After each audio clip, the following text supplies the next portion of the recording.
Ay, hindi negative today. Thank you, Lord, talaga.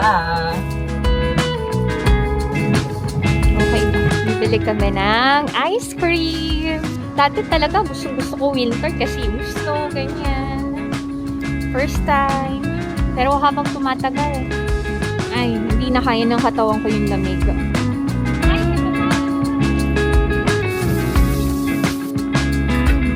Turuan ko kayo paano magtagal ang apples. Ito yung medyo matagal na sa ref. I think 2 months na to, yan. Pero masarap pa rin to netizens.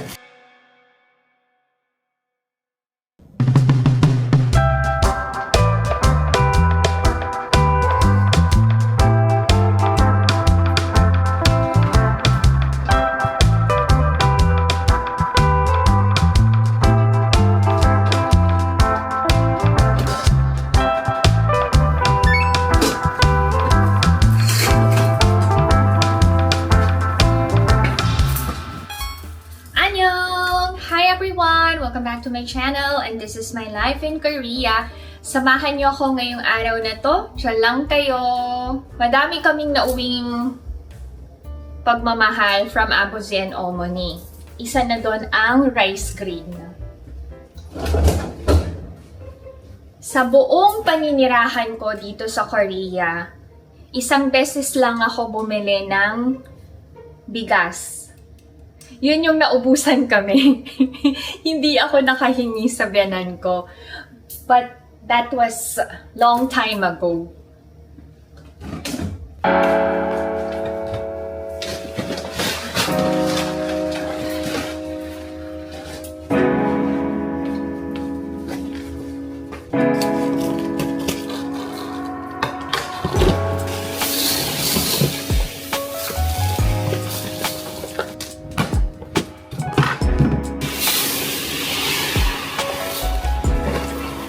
Magkano ang isang sako ng bigas sa atin sa Pilipinas? From pinakamura to pinakamahal. Wala kasi akong idea. Tinatanong ni Abuji, magkano yung bigas sa Pilipinas? Sabi ko, hindi na ako updated, Abuji. Sabi niya, dapat alam mo din. Kasi may family ka pa sa Pilipinas. May point naman siya. So, sabi ko kay Abuji, sige, tanong ko sa mga subscribers ko.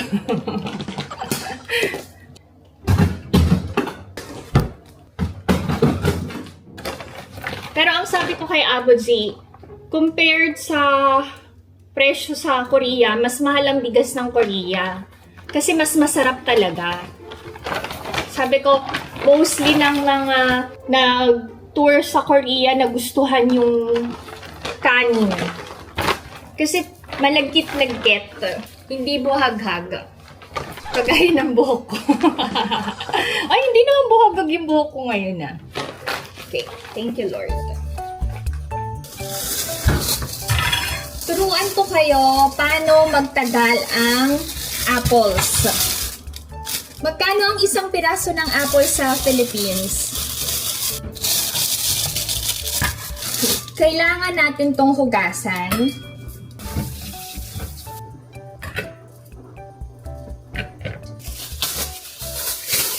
Pagkatapos hugasan, yung basa lang na apples, ilalagay nyo sa plastic.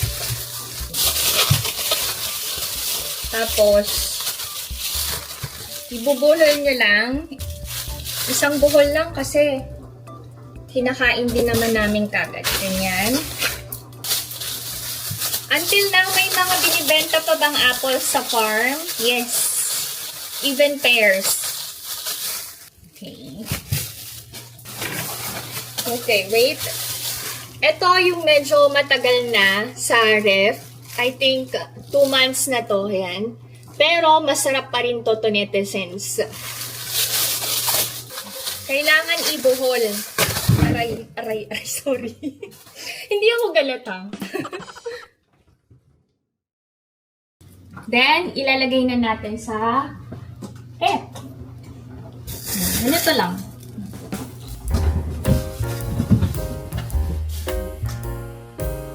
Lagay natin dito. Ito yung kamote na nauwi namin.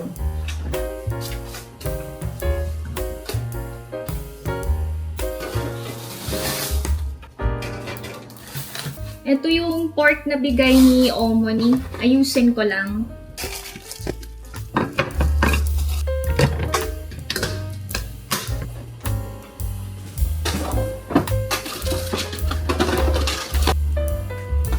Recycling materials.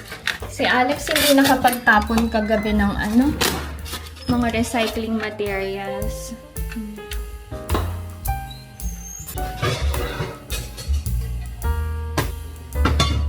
May meat kami na pwedeng i-grill na lang mamaya. So, bahala na si Alex mag-prepare ng dinner. Hintayin ko lang ng brunch ng mga bata. Ito yung request nila eh. Sabi ko, magluluto ako ng ibang ulam eh. Ayaw.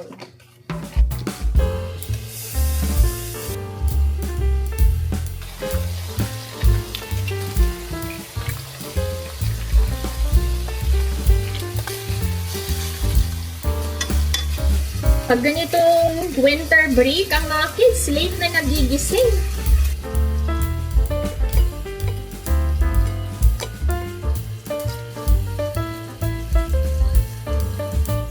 Mag-garlic rice ako. Madami na akong garlic eh. Galing kay Omon.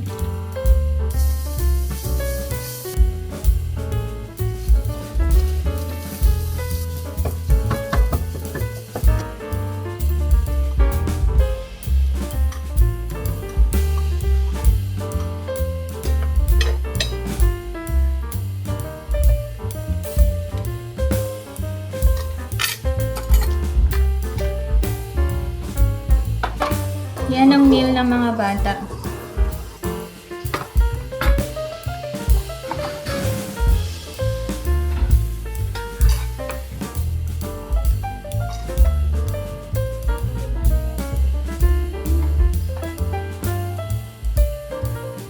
Magtatapon ako ng recycling materials. Ito lang ang pwedeng itapon pag weekdays. Vinyl, plastic, yung paper.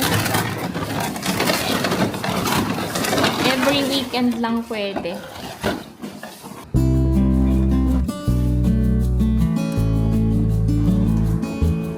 Thank you, Lord, sa nice weather. Malamig pa rin, pero hindi na negative ang temperature.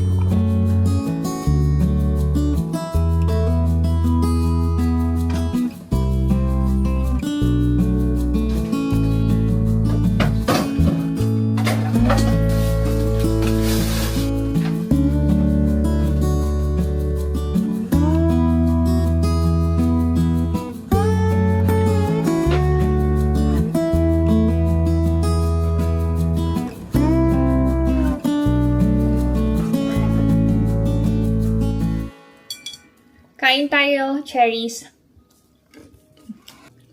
May puno din ng cherries sa farm.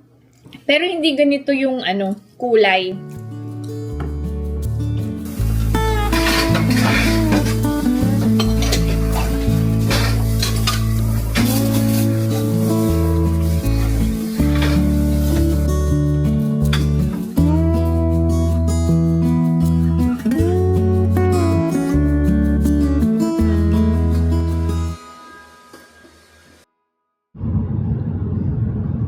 Papunta ako sa bank para mag-withdraw ng pangsweldo kay Simon and pambayad ko sa credit card.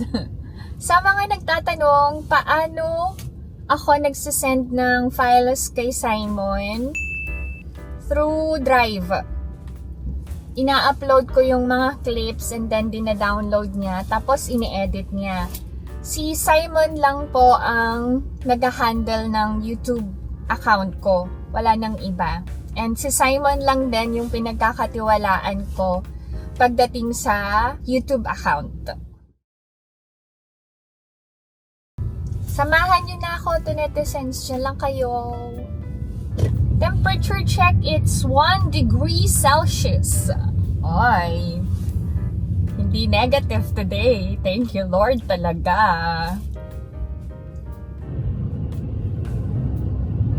Hindi maganda ang air quality dito sa Korea.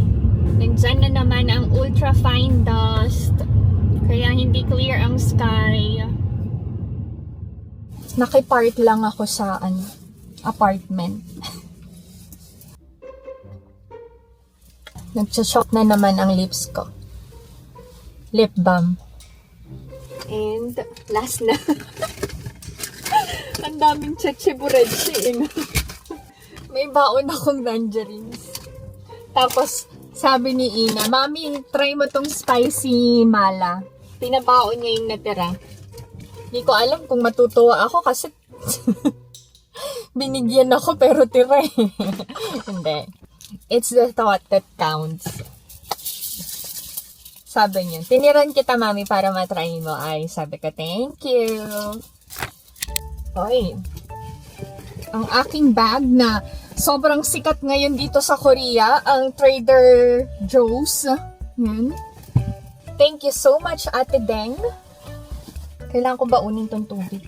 Baka matagal sa bangko. Let's go, go, go. Mas okay na yung balot na balot kaysa naman Penoy char.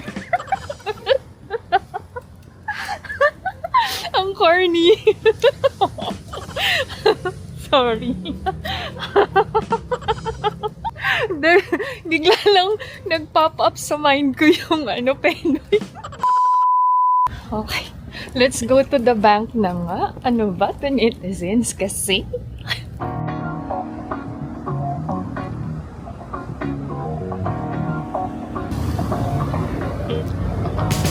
Ay, ang dami na naman yatang tao.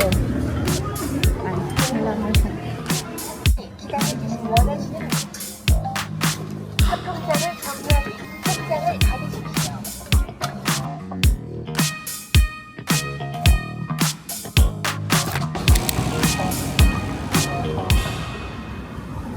Medyo maaga pa. Mabilis akong natapos sa bank eh. Mamaya pang 6 PM yung schedule ko sa derm clinic. Since nandito na ako sa area, punta ako sa Goodwill. Mag-check ako ng pwedeng mabili doon. Pero kung wala naman akong mabibili, carry lang. Magpalipas lang ako ng oras. Kapag school zone, ang speed limit ay 30 lang. Kasi may CCTV cameras everywhere. Tsaka ang mahal ng penalty kapag overspeeding, tapos beating the red light, ganyan. Pag may nakita kayong yellow, ibig sabihin school zone yan. Okay, nandito na ako sa Goodwill. Nagmas ako. Bigla akong sinipon to netizens. Ay, kailan talaga gumaganon-ganon. Ay, ano nangyari? Ay.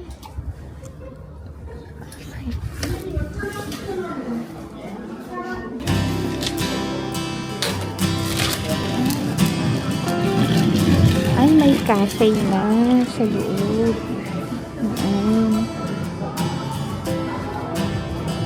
Magkano na lang to? Ay. Original price 12,900, 5,001 na lang. Cushion to. Ang brand ay Modern House. Ayan o.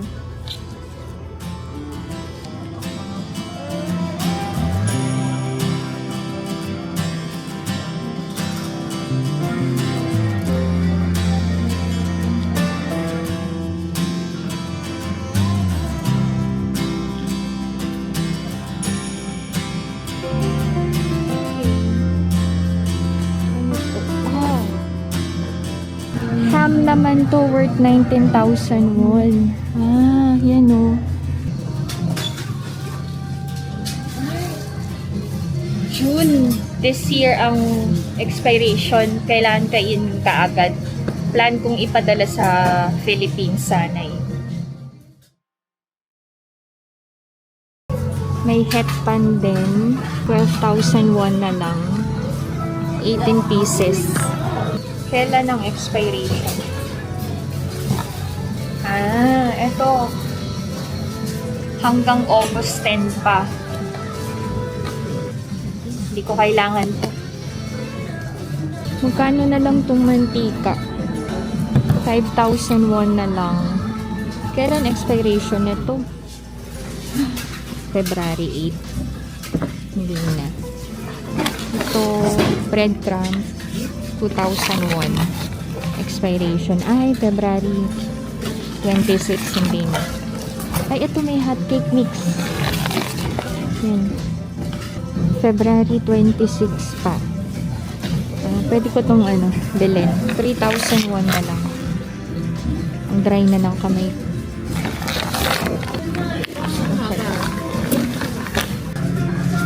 Ay, mga bags naman.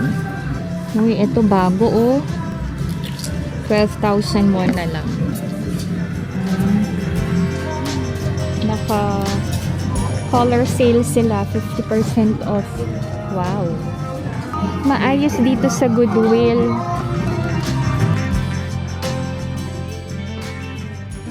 Magsukat ako.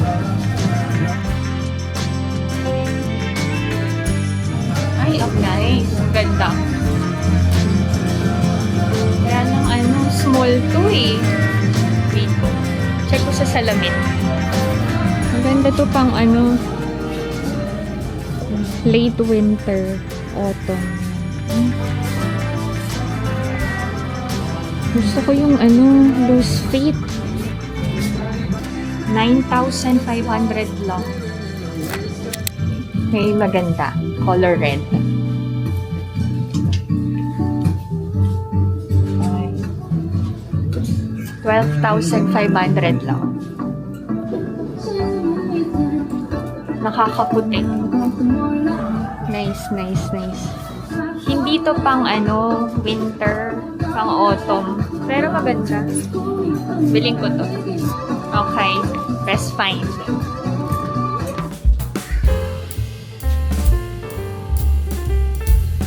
Ang brand ay H&M. Okay pa. Parang okay naman. Ay, oo nga. Maganda. 12,500 lang to nito. Hindi ko na binili yung isang red. Kasi, mas stock lang sa aparador. Eh, hindi ko siya magagamit this winter.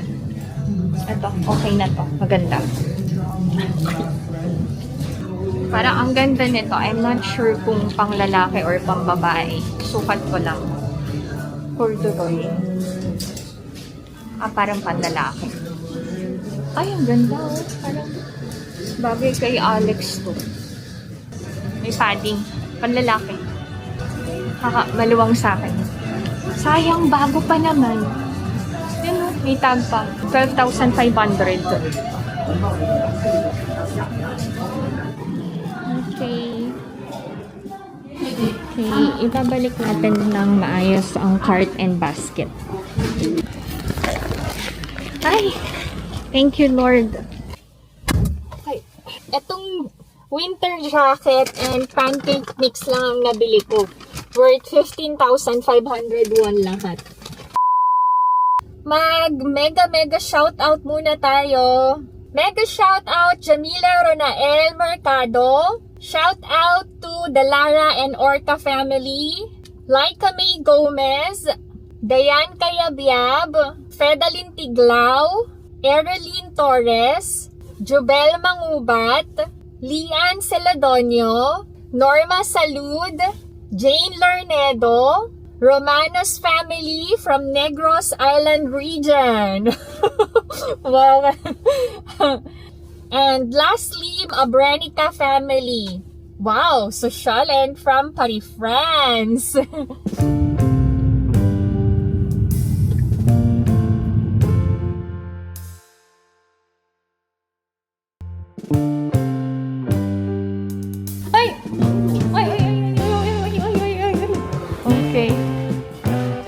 Nag-dinner na kami to netizens. Ay, pang shopping. Dahil nakuha ko na ang sweldo ko, bibili kami ng ice cream from Baskin Robbins. Pero, punta muna kami ng Daiso. Bibili ako ng scrubber and batteries pala. Very close talaga silang magkapatid. Sobrang thank you, Lord. Sobrang lamig. Sumasakit tenga ko. Ang mga bata hindi daw nilalamig. Diyos ko, Lord. Pero alam niyo, iba talaga kapag lumaki ka na sa Four Seasons. Yung lamig, nakasanayan mo na. Kasi since birth, ganun yung panahon. Unlike ako, to netizens, half of my life, sa Pilipinas talaga. Dati talaga gustong-gusto ko winter kasi yung snow, ganyan.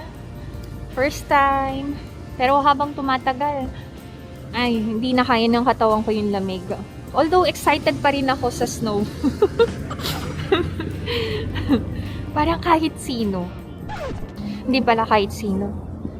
Kasi, si Alex, Ina, and Ijun, pag nag-snow, parang wala lang. Ako lang talaga yung nag-e-enjoy. Kailangan na namin palitan yung battery ng smart lock. Spring flowers na naka-display. Oh, ganda. Pagdating nila nanay, dalhin ko sila dito. I'm sure mag-e-enjoy sila. Sila Tita Kim. Tapos tita ko. Praying na ma-approve silang lahat ng visa.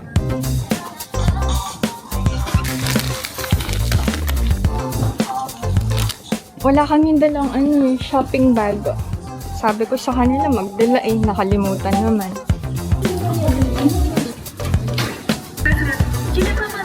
Nasa bulsa na namin lahat. Okay.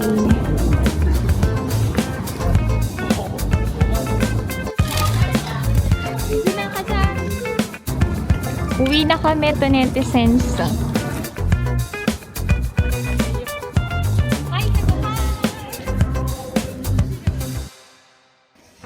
Ice cream! Ice cream night!